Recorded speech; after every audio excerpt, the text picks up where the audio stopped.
If you've ever wanted to know about the history of Pilates or how Joseph Pilates taught, this is going to be the perfect interview for you to watch. I chat with John Steele, author of The Caged Lion. He worked directly with Joseph Pilates and was also really influential at ensuring that the Pilates method continued to thrive so that we can still move with it today. Now, each Pilates teacher has a part in this, of course, but through his book, he really not only gets into how it was working with Joseph Pilates, trying to capture the essence of why he not only came back for his second session, but also why he's still moving with it to this day, to how Pilates has changed and evolved over the years, including the lawsuit. Now, we're not going to get into the lawsuit in this interview. We focused more on how it was moving with Joseph Pilates.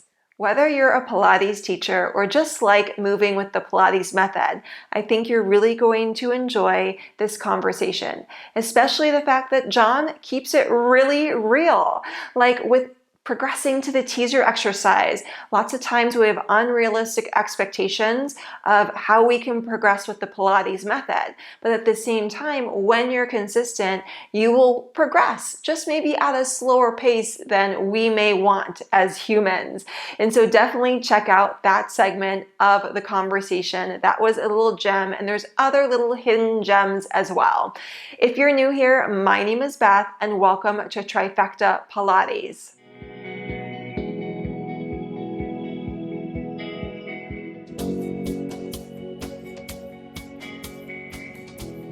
So thank you so much, John, for coming on to talk about the book that you wrote, but more importantly, I feel like just your experience of working with Joseph Pilates.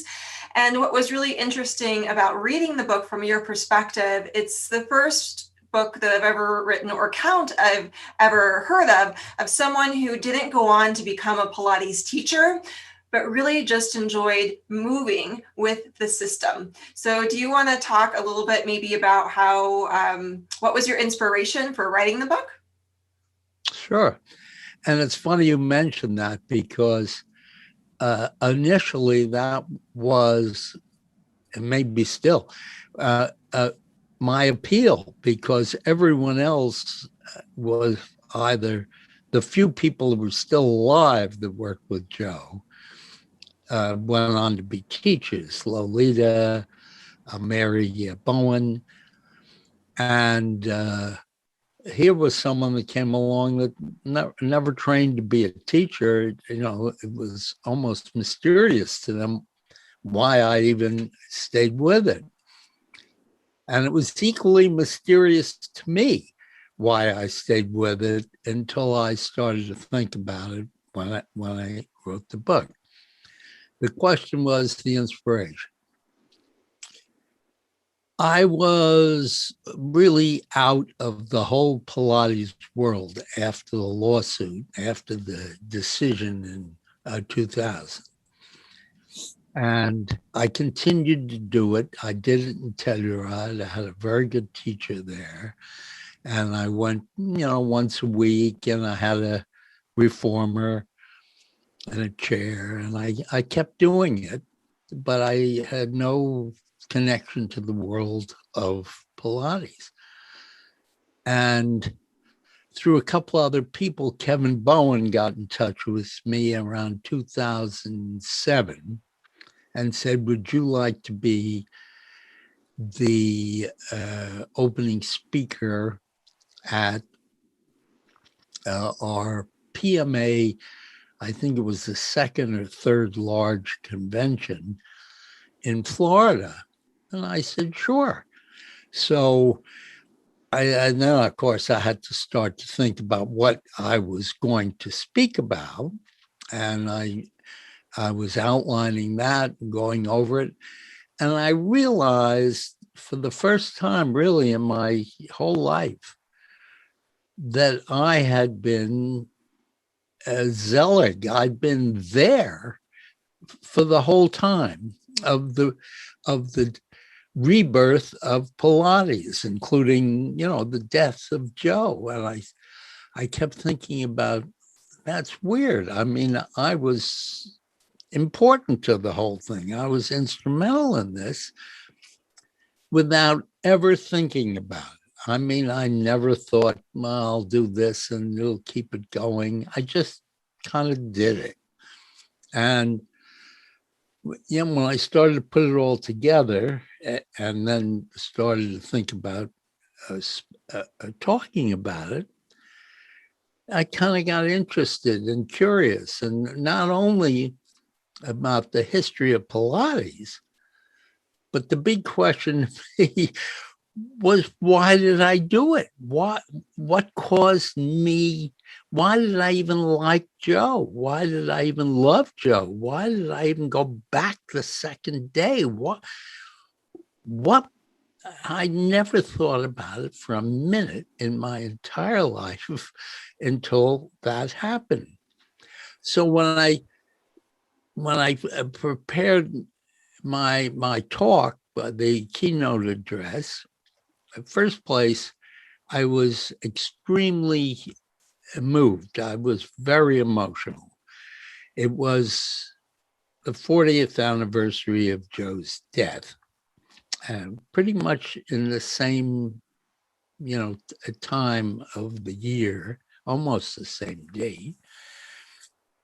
And I'd been out of it, as I said, and I got there in Florida, and I looked out, and I saw there were 300 or 400 people sitting there waiting to hear what I had to say, and they were from 40 countries. And I, and that made me think of Joe's final remarks that he was, 40 years ahead of his time. This was 40 years. And very, it moved me. I was emotional about it. And I just started to talk, and I had some pictures of some of which are in the book, some of which are not, of my mother and father and me and all this. And it was, anyhow, I talked for pretty close to an hour. They wanted to throw us out and use the room for something else. And the people in the audience just freaked out. They screamed, "No, no!" And so we got Kevin got in touch with whoever it was, and we got another 45 minutes, and it just kept going on. I had an outline. I was a litigator all my life, and I've argued many appeals and appellate courts, tried a lot of cases. And I always had an outline, but I mostly am used to, like now, just talking on.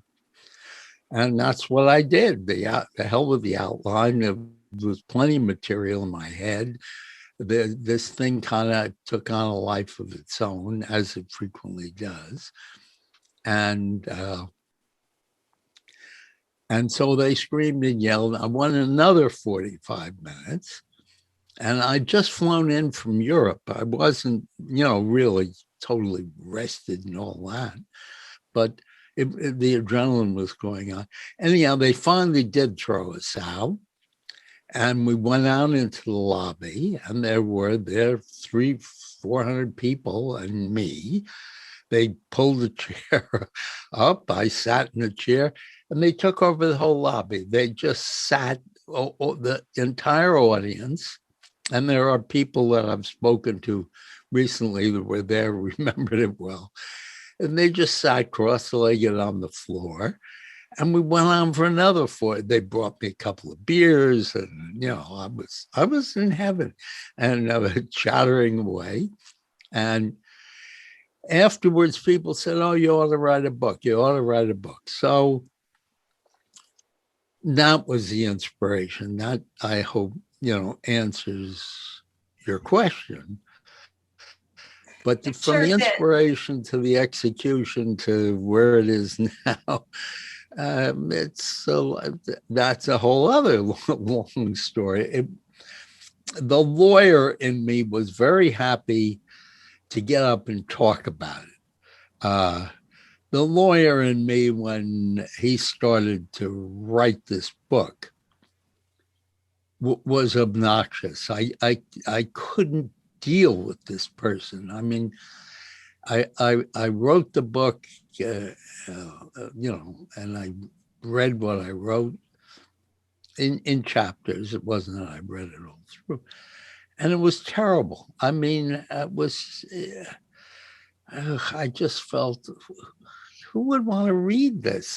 This isn't, people talk. This isn't book talk. This is stupid lawyer talk, arguing and repeating points and saying things over in a different way, hoping to get through to some sleepy judge or something. There was not.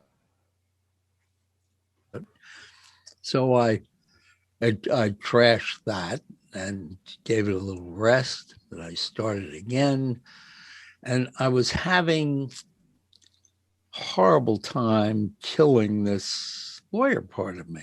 Just an awful time, and I couldn't. I couldn't just loosen up. I'm sure you've seen that in the studio when people are desperate to try to.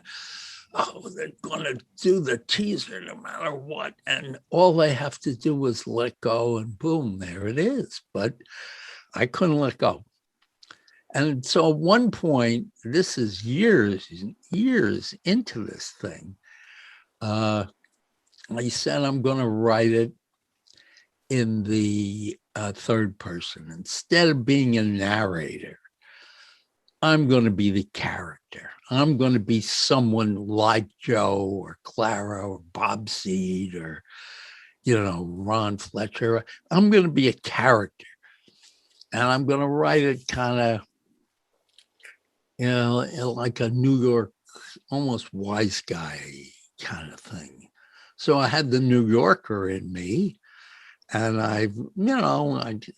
it was more like talking, more like what I'm doing right this minute.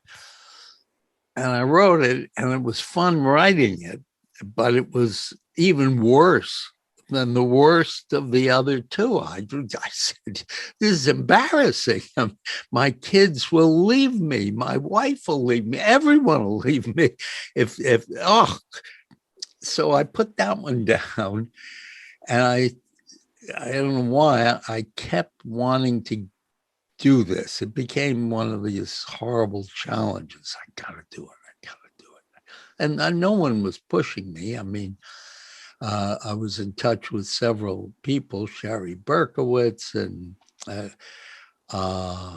who else? Ken Engelman a little. Yeah, he was bugging me. Where's the book? Where's the book? And Sherry is very supportive and kept saying, "Oh, John, you got it. We need this. You got to do it." And she was nice about it. And Ken was a pain in my ass, but I love him dearly, so it was okay. So I kept at it, and I too was also kicking my own butt to get it done. So there's something about having done it in the third person changed me. It really did. When I could look at myself as a character, even one whose words I hated, I was able to get myself back in as a human narrator, not some brief writing, arguing, repetitive lawyer. And that's how it came about. And when I did it for the fourth time, it was pretty easy. I mean, I had to reorganize the chapters as I went along. And I had a friend here who read it and kept, made some notes on it, comments, said, "You're still repeating yourself. You're still not getting to telling people why." So I learned how to write a book in the process. Thinking when I started that'd be a snap for someone who writes as much as I do. But, if you write what I had been writing all my life, it was far from a snap. Then, of course, the whole problem of once you've got it written, what to do with it nowadays is really tough.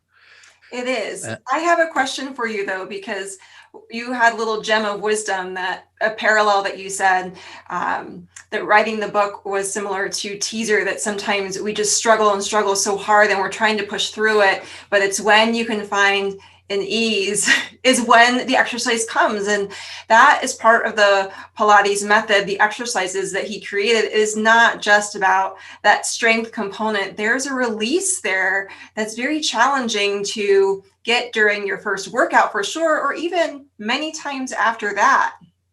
Oh, I think yes, that's a very good insight. Not only to what Pilates is, but life, and it is this letting go, or it has to do with your own ego and where it is in the in the priorities of your mind. I don't actually know how it works, but you're absolutely right. And one of the things I talked about in the book, and one of the things I talk about frequently now, is Joe's approach to teaching, and his absolute insistence on no distraction on one hand, and no active mental engagement on the other, like taking notes or trying to remember. If you saw you with your brow furrowed, he'd get furious at you. What are you doing? He'd yell at you. Just do it. And, the Nike thing is right on.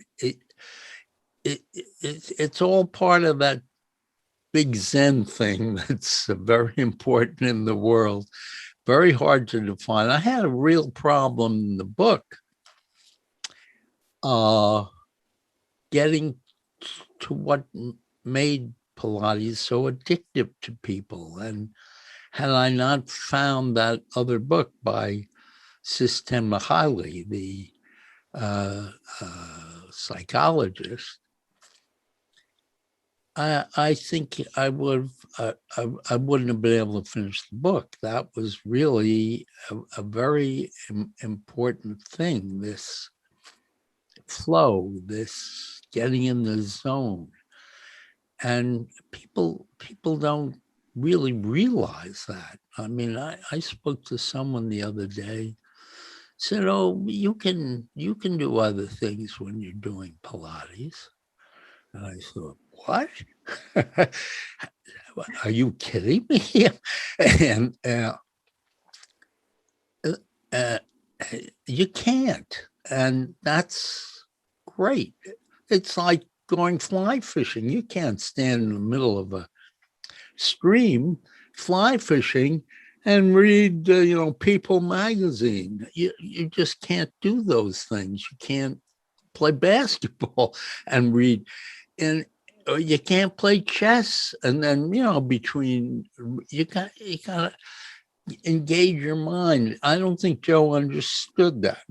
He knew it, you know what I mean? He knew it, but he didn't know the mechanics of it, and it you worked. had so many points there that I want to circle back to, one in particular about him, Joseph Pilates, being a little bit upset, maybe a lot upset if you were trying to think about the exercises too much or take notes or really just find that process. And it's really because you can think that you know how to ride a bike, like you can read a book about it and study, all about balance, but until you're actually just there, and to be honest, try and aren't successful sometimes and have guidance along the way, it's really a feeling that you have to move with. And it takes time to unfold. And that time to unfold for some people is a little bit quicker, depending upon their history, a little bit more extended, depending upon what other movements they've done throughout their life, or maybe any injuries that they're dealing with as well.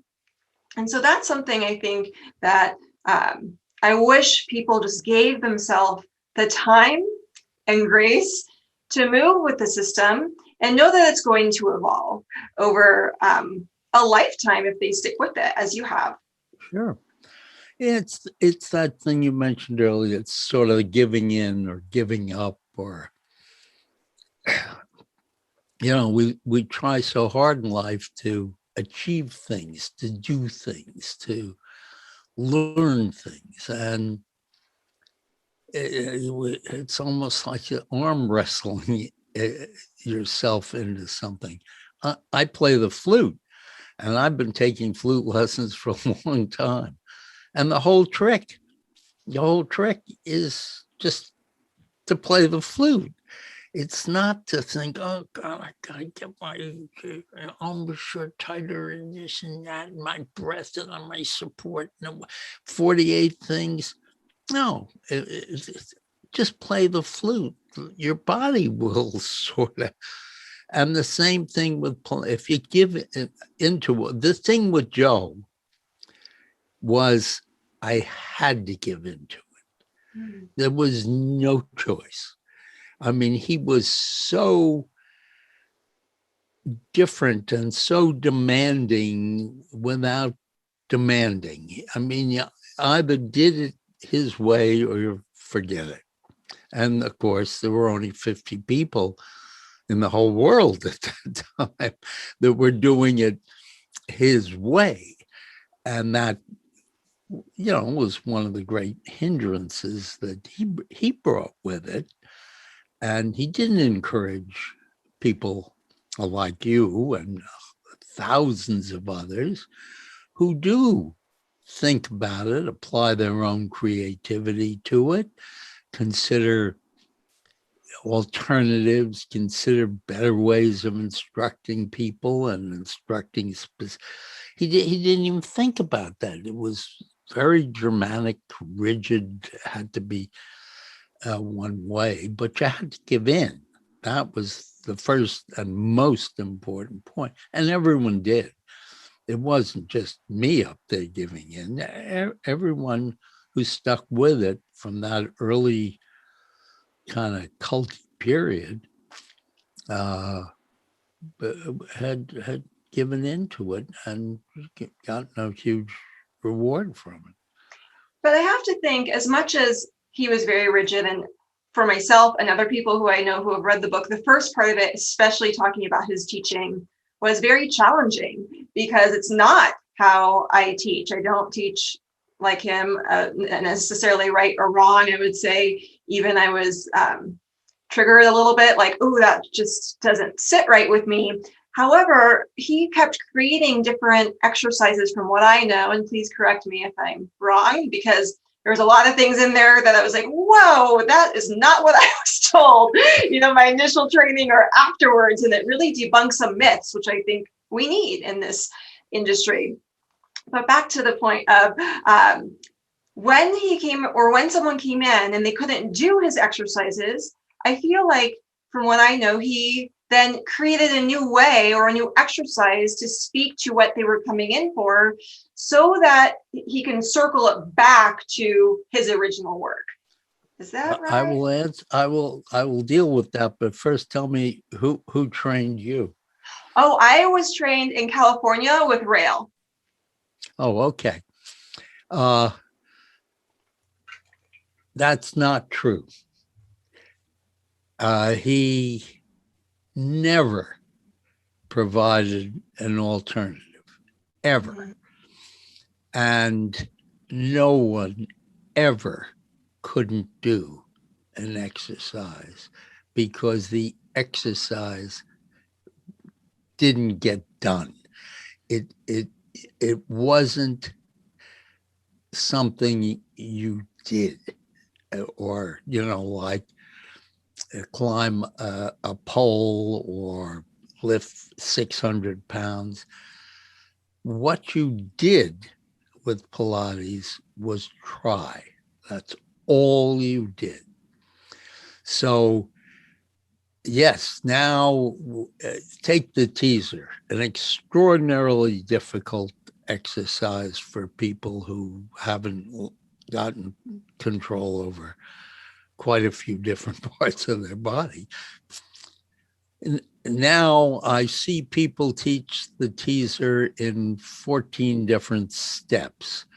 So the first thing is you learn to do this, and then you learn to do that, and then you keep your knees bent, and then you get your knees up, and then you straighten your legs out, and then you point your toes, and then you get your torso up, and then you get your shoulders back and your head back and your arms up, and then 14 lessons later, someone will say to you, oh, well, you just did the teaser.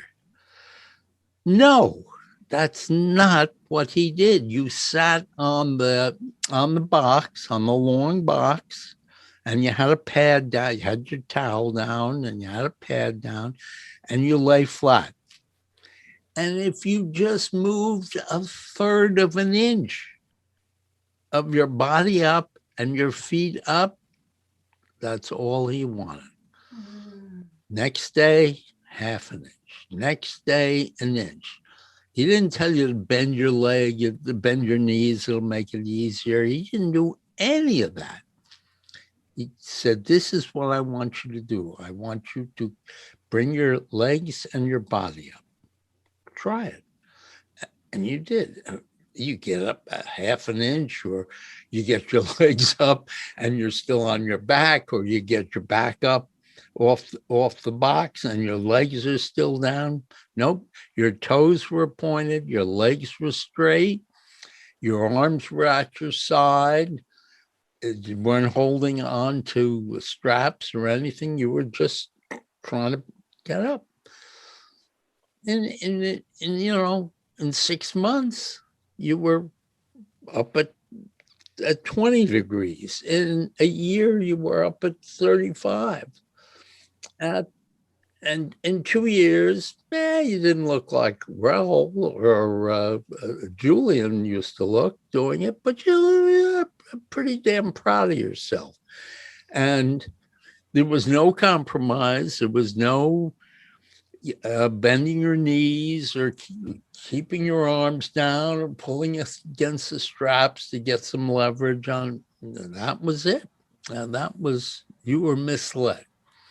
Well, I just have to say, I love the fact with your example, you said 6 months to get part way up, a year and 2 years, because this is something I've really noticed from people who I work with. They're like, okay, how long is it going to take me to do this? It's like, I don't know. Lots of people I work with, like after a year, they're starting to get it. A year is like when they're starting to get it. Right. And you kind of just referenced that. And what's interesting is as people circle back to the work, they're like, oh, like there's still these epiphanies of growth. The longer that you stay with the method and you realize how far you've come, the longer you're with it. And I think you also realize it's somewhat like of a never-ending journey. And I don't know if Joseph Pilates felt that way. I feel like he definitely felt like there was a right way to do it and a wrong way to do it. But I don't know if there's a perfect way to do the exercise, because sometimes it's that perfection piece, I feel like, that holds people back from just being comfortable with lifting the inch, as you mentioned. Like, that's right. That's it. And just again, as a kind of historical fact for teaching, if you, first place, you wouldn't ask Joe that question because you were too scared of him. I mean, that's the first thing. But let's say you did, and let's stick with the teaser because it's quite graphic. So you get yourself up an inch off both, and you say to Joe, Mr. Pilates, how long will it take me to learn how to do that? And if he answered you, he would have said, you just did it. Mm. That was his magic. There was no goal out there. There was no not doing it. You just did it. So you would say, no, but I mean, you just did it. That's all he would say. And That was it. I So love you were that. never in that state of competing with yourself or with anyone else, because you couldn't even look at people who'd yell at you if you watch someone. So for me personally, from where I had grown up, a a Jewish kid in New York City, parents driving, driving. Everything was do it, get it better at it, do your homework, get better, get A's, and then I went off to military school. And then I went off to a very demanding college. And then I went off to a super demanding law school. And my whole life was do it, do it, do it. And all of a sudden, I get to a guy who's, in my head from Mars, but here he is. And I've got the feeling that I didn't have to do it. I was doing it. The future wasn't there. The goal wasn't there. That was such an incredible psychic relief to me that's why I came back the second time. And that's why Pilates, or what was then Contrology, was something so important to me that I kept helping it along, helping it to survive. And it took me to write the book and to ask myself that question. Why did you do this, John? To come to those conclusions. I had never thought about any of that stuff, but deep down, that was it. That was it. This fact that I didn't need to think about getting it done better in a year. I did it right there. I go home, I go off to work, I go home, I felt great. But there's no judgment there. And I think that's one of the attractions for Pilates to people. And I think most of the instructors I've ever worked with have that as part of them. They're not Russian ballet teachers. They hated Russian ballet teachers, and they're not going to inflict that on anyone else. So people, they all of a sudden feel it. They don't really realize it most of the time.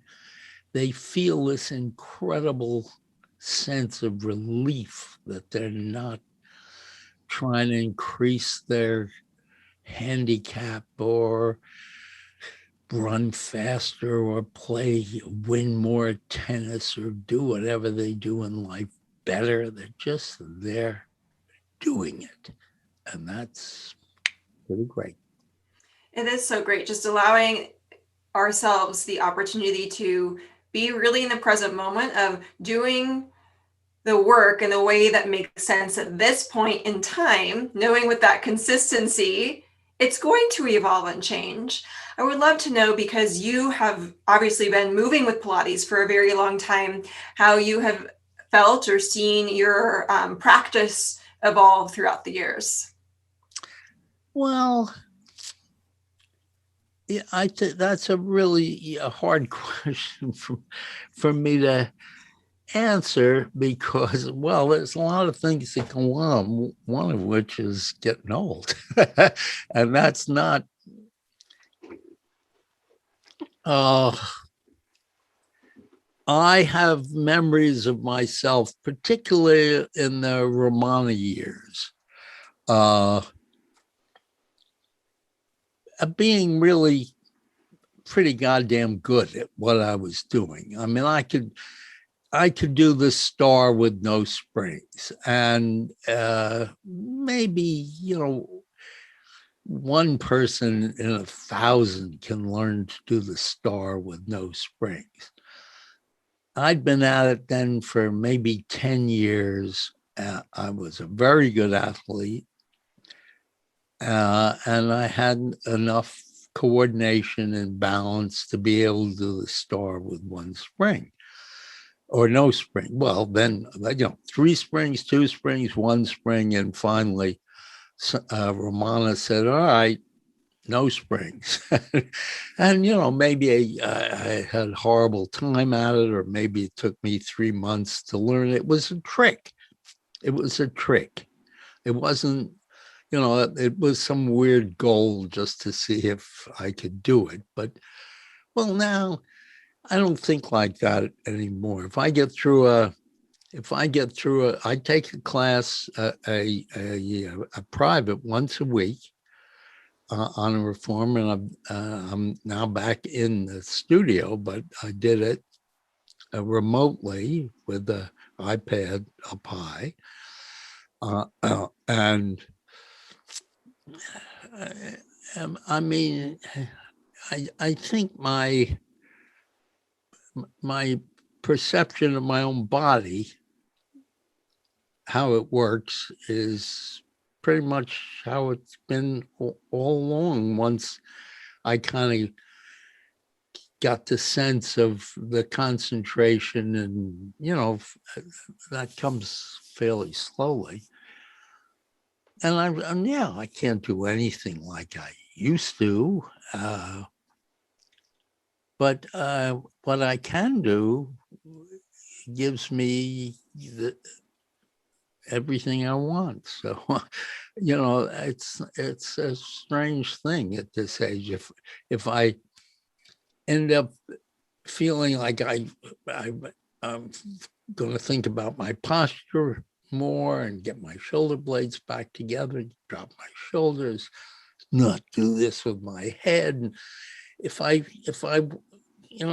leave and I'm conscious of that for hours and hours, in fact, the next day, well, I think that's great.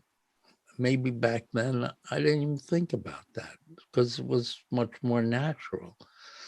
So I think as you keep doing it, you kind of marvel at what it does for you. You get a better perspective on it. But and I don't have the endurance I did. I don't have the strength I did. Where I could have done things on one spring, now I might need the resistance of 2, or vice versa. 2 hurts, 1 felt good. Depends what you're doing. But it's just something you keep, I can't answer the question. I know there's a feeling in there, but I can't answer. Well, I think you did answer it. And I'll just, from my perspective, sum it up is that, sure, the physical practice has just changed and evolved over the years. Yeah. However, Pilates, the movement itself and the work itself, you're still able to move with it in a different way and very similar way at the same time. It's supporting you in maybe a more profound way to support the process that we're all on, this evolution of aging. That's so right. My work when I started in my 20s with the method is much different now, and it's going to be different 20 years from now. And I think that's one of the beautiful things just about movement, is that it doesn't have to be what it was. It's what it is at this point for you. Well, I think it's a beautiful thing about teaching. I mean, it's one thing to be the practitioner, the student, but I think teachers really do evolve. I mean, every student to them is a learning experience. They learn how to cue better. They learn how to read better. They learn. And I think that's one of the great things about teaching. I mean, people like I was just in a thing with Lolita. She's been teaching for 40 years or something, and she's still fantastic at it. Romana was a fantastic teacher all to the end, and there are plenty of teachers that are really have been doing it for a long, long time. So they just get better and better and better at it. And it's not something you, oh, gee, I was no good at it at first. No, you were very good at it at first. But experience, look, I practice, I'm still practicing law. And that's now 60 years. And I'm better at it. It's strange, but I'm better at it.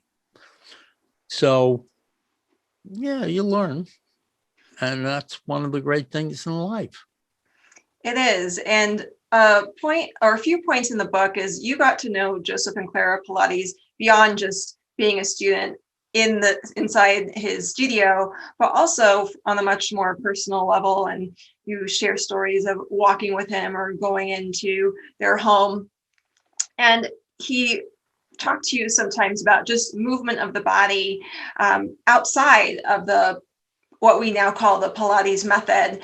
And in the book, you mentioned there's this one line, I couldn't find it again, but a 3-pronged stool, I think, to wellness or health. I'm paraphrasing and butchering it, I know. But what did you mean by that? The 3-pronged stool? Mm-hmm. I don't even remember it myself. Well, first place, you have to understand with Joe, there was no conversation other than contrology. None. So everything came back to that. Everything was on that. I forget the 3-point stool thing. I don't know where to find it real quickly either. But he was always, and in his book, it's very heavily emphasized mind-body connection. And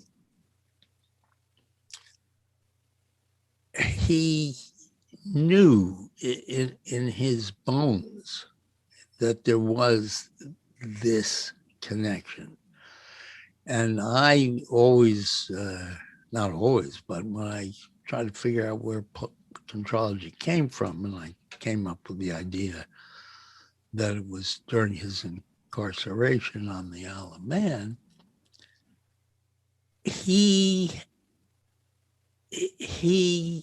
knew there was a different pleasure principle working when there was a mind-body connection, that when what you did moving radiated throughout your mind, or through some one of your few nervous systems that you had, and that you felt a certain kind of pleasure. He knew that. He had no idea about how your nerves work, your brain worked, your muscles. He didn't know the names of anything. Or any of his clients. He didn't know their names. I mean, you were this body that he internalized somehow. He got your body. He got in touch with your body the way he was in touch with his body. So if you came to him as a dancer and said, your problem was you're having with one of your legs, your thigh, when you did a certain movement, he could take that problem of yours and bring it into his own body. And he could feel it in his thigh, what you told him.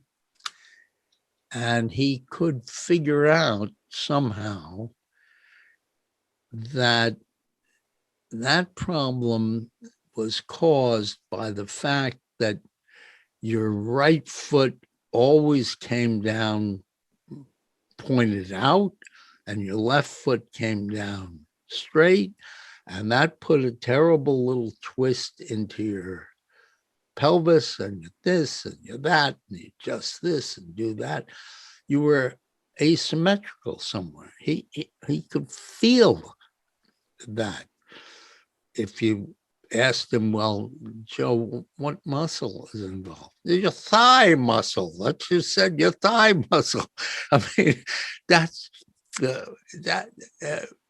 So I don't know where I'm asked to go with this or where I'm going, but that where did we start? Do you remember? Yes, I was asking about Pilates beyond the workout and really. The three-legged Yes. stool. The three-legged stool. So there was the mind, the body, and whatever else it was. But the whole idea of this coordination thing that happened, he couldn't. He just knew it was there. We know it's there. You haven't the vaguest idea what it is. What? How the hell did that happen? Why? What about magnetism? Why does the needle on the compass point to the North Pole? Oh, I don't know. How does radio work? I mean, television, air. I mean, come on, we don't know. And he had that same knowledge, but he didn't know the physics or the chemistry or the biology of anything, but he knew there was this sort of connection between stuff. And that's what must be in the three-legged stool, his idea that to get stable in life, you had to have these things coordinated. I think he was right. You do. I agree. And it seems like as much as he worked in a very intuitive and, as someone just said to me, perhaps stern way. And sometimes because we think so much and we like to process, I don't know, that very well could have been a barrier for people who weren't open to, like, well, that first session was very challenging. I won't spoil what actually happened, but it's in the book for people. But you came back over and over again. But I can imagine some people are like, you're not telling me what my outcome's going to be. You're not really letting me have a voice here, how they would have just, I'm done, I'm leaving. So I'm glad you stuck with it. Well, yeah, I didn't come back over and over again. I came back the second time. That was enough. Yeah, I've seen many people come in. They think, this is woo woo. This is complete crap. This is nothing. What is this? Yeah, man. They grump out, and they, as I said, here was the great master of it all, and he was the inventor of it all, and he ended up with 50 people in the entire world doing it after all these years. I mean, that's completely sad. It's like, how could that be? He didn't have any medical support. Today, there are mountains of medical support for this. I mean, there's hardly any PT people connected with orthopedics that don't know from this, use it. Many of them don't even know they're using it, which is really funny. But, as a fellow Coloradan who familiar with knee surgery, back surgery, hip surgery, wrist and arm and hand surgery, and you go to a fancy orthopedic surgeon in Vail or wherever it is and get yourself fixed up, and they send you down to their PT thing, and you got to do PT for 2 weeks every day. And, I've had hips. My wife has had knees and shoulders. Skiing, wonderful sport, right, for orthopedics. But and I go into this incredible physical therapy thing that was founded by Mr. Head of Head Skis. And they're doing all this stuff. And at one point, when my wife was having knee rehab, I said to and what they were doing was Pilates movements clearly. I said, "Do you know where that came from?" "Oh, yeah, sure. I went to USC and they taught that." You didn't know it was Pilates. But, now it's all over. It's everywhere. And that's because people didn't get treated like Joe treated you, which was, I'm going to throw you in the swimming pool. Do you swim? No, I've never been in the water before. You sure? Never. All right, throw you in the water. Well, now you swim. Oh, you drowned. Sorry. Uh, but I mean, yeah, he had 50 people. And it's the same machinery. It's the same basic choreography. It's the same philosophy. It's the same everything. But he had 50 people, and today there are 15 million people doing it. So it has definitely grown. A question that someone had who I work with, once I told her I was going to be doing an interview with you, bought the book and read through it. And she works out in the studio and she does mat-based Pilates at her home. And she goes, the reformer just kept being said, like, where is the mat work? So in his studio, when you went there, it seemed also from the writing in your book that people would wait specifically for the reformer, but he wrote a book about the mat work. So do you know what kind of the link between those pieces are? Yeah. I mean, I know parts of that question. The link is a little tough to find. The book is curious in many ways. First place, it's not his voice.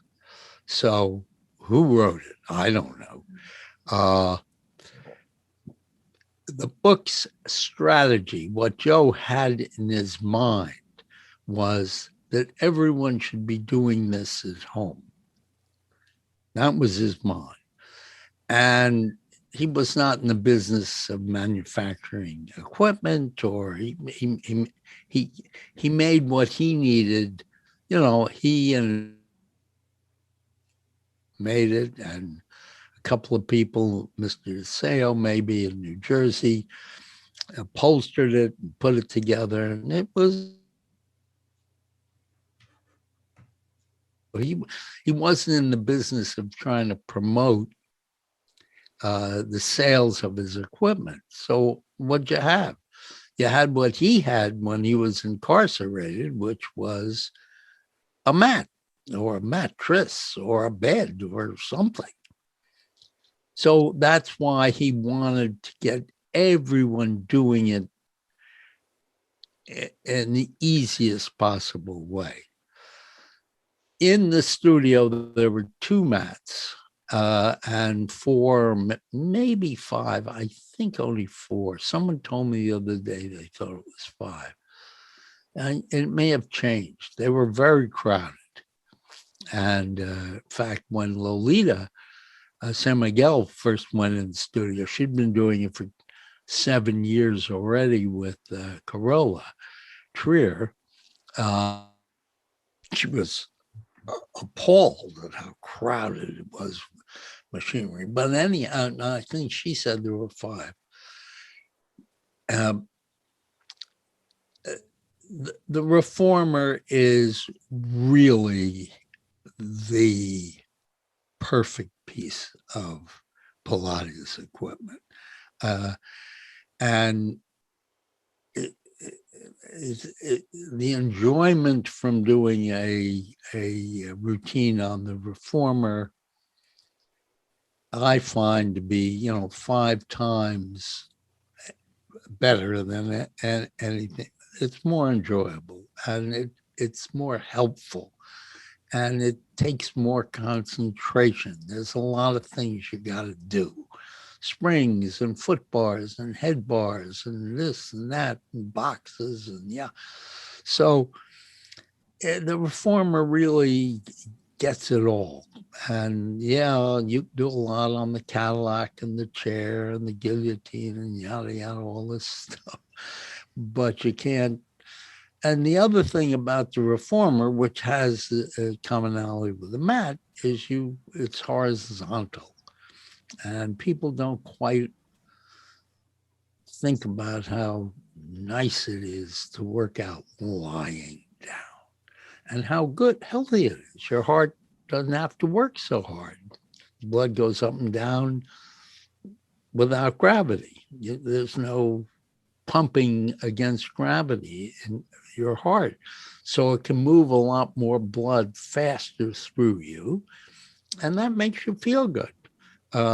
You feel good. You enjoy it. You lie down. And so you started, anyone who came in, like when I did, they start on the reformer, they learn the reformer, and then they learn the mat, and then they learn the Cadillac, and maybe the chair, very rarely the chair. It was mostly the mat, the Cadillac, the reformer, the barrel. You couldn't leave without throwing yourself over the barrel ladder. I mean, you did a swan on your stomach, and then you just let yourself hang down, or you sat on the barrel, put your feet in the rungs, and did sort of like sit-ups or stretch your, he didn't use the word stretch. Nobody stretched anything, but that's what you did all the time. And your spine was the focus of that. So when you went into the studio, you wanted to be on the reformer. And that's what I wrote in the book. And that's where you wanted to do your entire workout, maybe with a little more on the Cadillac, hanging in the trapeze and pushing the bar through and little stuff like that. But eventually, because there were only 4 or 5, you learned to do all the others. You got more help, more push from Bob, or even Joe didn't push very much the time I was there, but Bob or Hannah, and they would push you more on the mat. It was much easier for them. The problem with pushing on the reformer course is the carriage would move. On the mat, when you push someone, they're stuck. So you can very easily help them stretch out. The link, it's just the coincidence of the timing and the purpose of the book and the purpose of the studio. They're all, one of the great things now are these huge mat classes that at Wise and athletics. I don't know about Pilates Club, but they have huge reformer classes. They give classes to 20 people on reformers. So, but there were no classes in Joe's. Yeah, I think of how much it's grown a lot.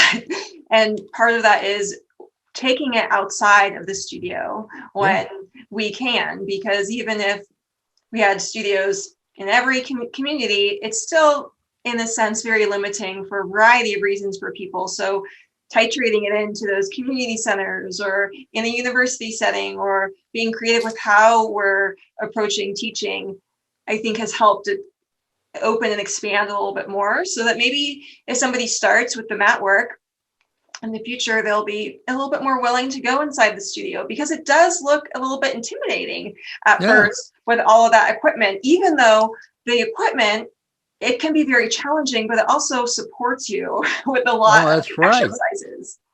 That's right. There is the mats that Joe had were not yoga mats. They had a little rise at the head, a little curve there, a little bump, you might say, like a street bump.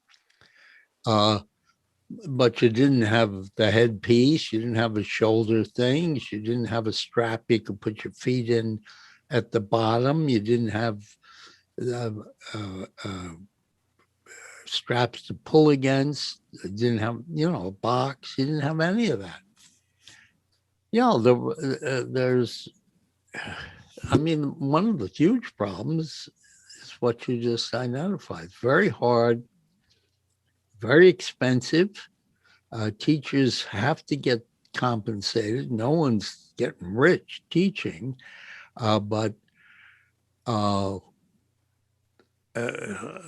do you get this out into the community in a way that isn't as elitist as it is now? I mean, it's just ridiculously expensive. It's expensive to have a studio. The equipment is expensive. The rent is expensive. You can't go into a dump. And yet, if you want to go into a nice place or a place that has parking, is accessible, the landlord, oh, you're going to make a lot of noise. You're going to make a lot of noise. That guy got to charge you twice as much. And so it's a very difficult business. The studio owners get the help from an association that they need to get through this. It's tough. And particularly during last year, it was damn impossible to do this without help of some sort. And the mat, yeah, but the thing is, the mat gets boring. And that ain't good. You want people to keep doing this. You want them to make this like brushing their teeth. That's when you see, oh, wow, I've really helped that person in life. If it's just learning how to lift weights or use that fancy equipment in gyms, that's boring as hell. You can watch TV and do that. This, you can't do that. You gotta dig it. Agreed, that concentration piece and keeping because right now my specialty is in mat work, trying to keep that fresh for people so it doesn't get boring. Yeah. But it's only been influenced by all the work that I did in training and personally and with clients on the equipment. Yeah. And so I pull, how can I give them more of a feel of what it's like on the reformer? Okay, well, I'm going to substitute with a resistance band. Would that be Joe approved? Probably not. But we need to get it so it's not boring, so people continue with their practice in a way that's, and I think this is a little different for every teacher, that's still staying as true to the method, even though I know it's so much different than how Joseph Pilates taught. Well, there are a couple of things that I've seen recently that make a huge difference. One is, I think it's called the springboard. That with a mat is pretty damn interesting. I mean, you can use those springs both ways. You can attach them all the way up and down that board. So you can adjust the tension, and you can have different colored springs, and you can use it with your feet up against the board or with your head up against the bottom of the board.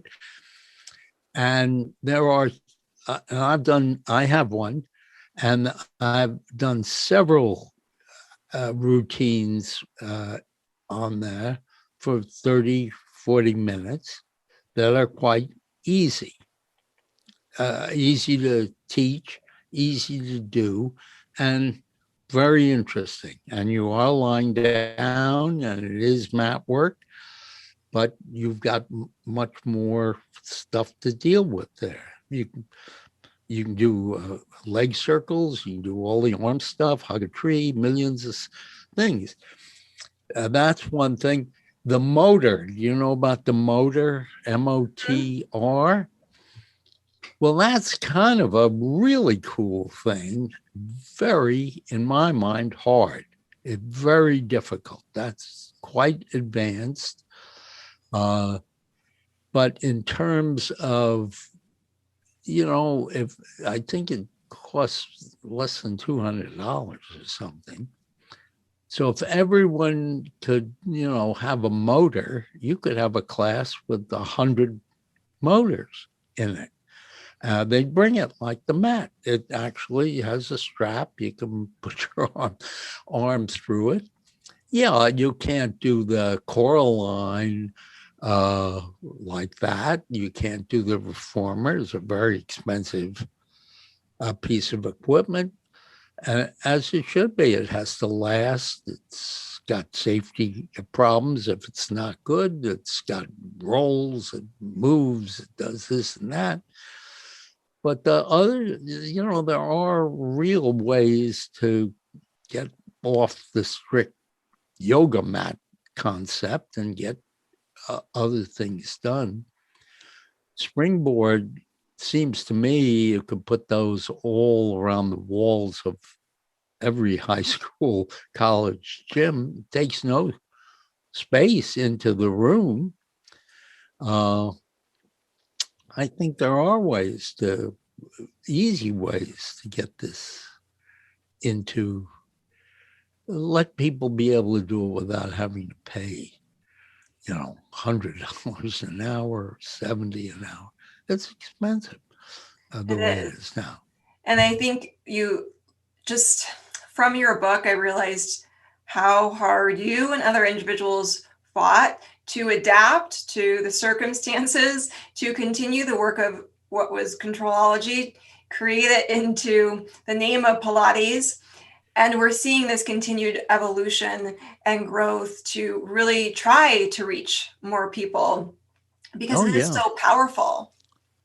Well, Joe wasn't wrong. I mean, to the extent that if everyone felt good about taking care of themselves, maybe they'd stop fighting with each other and competing with each other, and, war and all the hostility and anger and all that crap that, it fills the airwaves 99% of the time. Sure, if everyone had even, the half hour of really feeling great after a workout, that would influence the whole day, their whole life, and he wasn't wrong about that. He was dead right. And this is a way to do it. And if you felt better walking, even walking to work, or climbing the steps out of the subway in New York, or getting in and out of your car, because you've had a workout and you've gotten in touch with your body and you know how to make it move better and more efficiently. Yeah, it'd be a great thing to do, and I people think would be that's healthier. that's that connection piece of, people are like, why should I do Pilates? It's like, really, I don't care if you ever reach to advanced level work, how we've kind of leveled it off now, but do you feel better after a class? Do you feel better moving throughout your day? That's Yeah, why. Because you want that's to it. feel good and energetic and buoyant. And one major way for those of us who move with the Pilates method consistently, that's how we maintain this vitality, is through that consistent practice. Yeah, and it radiates out to your whole life, how you treat other people, uh, your resilience to things. I lived in New York for a long time. Someone bumps you in New York, uh, or you bump into someone in New York, you don't know what the hell you've done. I mean, all of a sudden, someone, what the hell are you doing? A screamer. I'm sorry. I'm sorry. But there's this constant anger in everyone. And not that I have anything against anger. I don't. But it's misplaced. You're kind of living with it all the time instead of using it where sometimes you got to get angry at yourself to try to get to Pilates. Got to get there, and you get there. But yeah, it'd make a huge difference. And I think there are plenty of people out there, Kevin Bowen being kind of the leader of it all right now, trying to get Pilates into schools, into public parks, it's in a lot of Ys. I've gone in Ys just for the hell of it. I've been to a class of maybe 60 mat people, and there were stuff they had. What did you have? I think limited little weights, rubber TheraBands. And it was very interesting. And it was a very good Pilates teacher who had a headset and stood on a little platform and ran around through the class and, corrected people. And it was terrific. And there were 60 people in 1 hour that were made to feel a hell of a lot better about their life than when they came in. Not bad. Not bad at all. I think we're all trying to continue the Pilates legacy and just get the work out there in a way that hopefully uplifts and motivates people to keep coming back time and time again. And it has to still be a business. I mean, I make a big point of that. I hope a big point of that. It has to work for people. It has to excite you to want to teach. Sure, a lot of ballet people, when they either get tired of dancing or get beyond where they want to be in it, I'll teach Pilates. But they have to make a living at it. They have to be excited about doing it. They have to want to do continuing edge. They want to have to learn how to teach better and to do it better, and that's what Joe had no perception of. And they also have to feel about their own creativity. They also have to feel that they're contributing something. They're not just repeating some routine that was written in 1927 that has to be done a certain way. So they have to feel good about it. It's an art as well as a craft, and that has to be, nurtured. The business. That I'm so glad you mentioned that business piece, because that is not at this point in time that I know of taught in many training programs of business. We are taught very well, like anatomy. I know Joseph didn't really teach the anatomy, but anatomy, the exercises and the springs and safety and contraindications, and the list goes on. It's a long list that needs to be covered.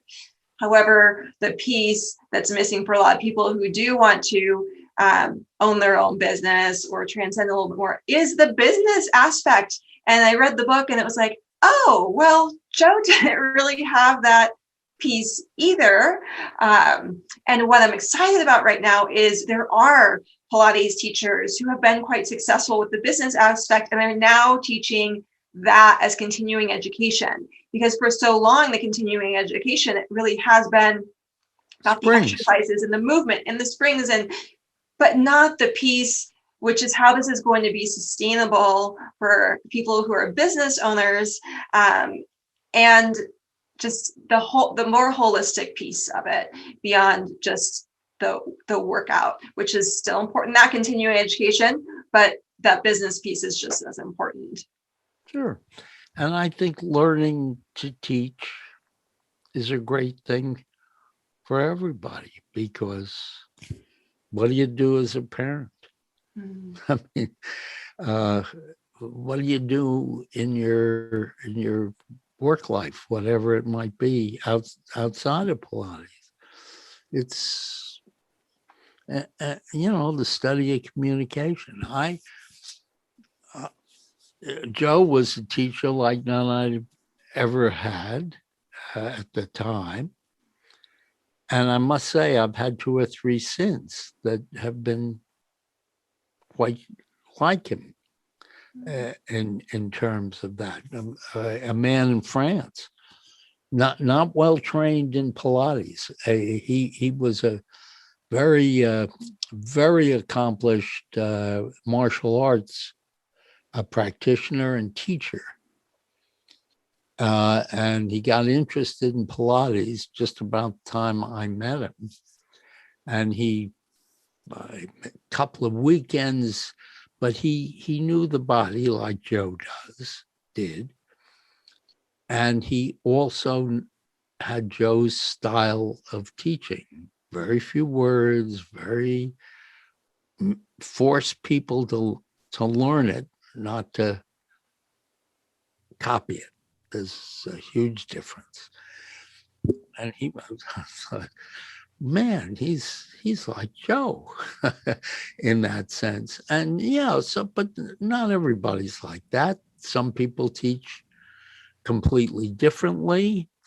And that's the beauty of what's happened to this thing. We now have just the widest spectrum of people who teach different ways, who do it different ways, who think about it different ways, who only want to use it for physical therapy or rehab or scoliosis or golf or whatever. We've got this whole thing out there now, which is fantastic, which he could not possibly have thought of. He knew everyone should do it, but he didn't quite see that unless you had 10,000 Joe Pilates, what could be done. Shared a wealth of knowledge, and I really wanted to say thank you so much for taking the time. I feel like when you get people who are interested in hearing about Pilates or talking to Pilates, similar to your experience at the Pilates Method Alliance, like, we just want to keep going. We just want to keep exploring. So thank you so much for your time. Wasn't that a gem of a conversation with great stories? If you enjoyed that, give this video a thumbs up. And if you haven't had the chance to pick up John's book yet, I'll leave that linked down below. The Caged Lion really talks about his experience moving with Joseph Pilates, trying to get to know both Joseph and Clara Pilates, and then how Pilates has changed and evolved over the years, and his role and many other people's role in making sure that it stayed alive. And what's beautiful about where we are right now is because we had advances in technology compared to Joseph Pilates' time, that we're able to bring it to more people, whether it's via YouTube or in a Pilates studio or in a rec center. There's so many ways in which we can connect with the Pilates method. Let's keep moving with the Pilates method and keep his vision of health and vitality thriving today every time you step onto the Pilates mat or work out with a piece of equipment.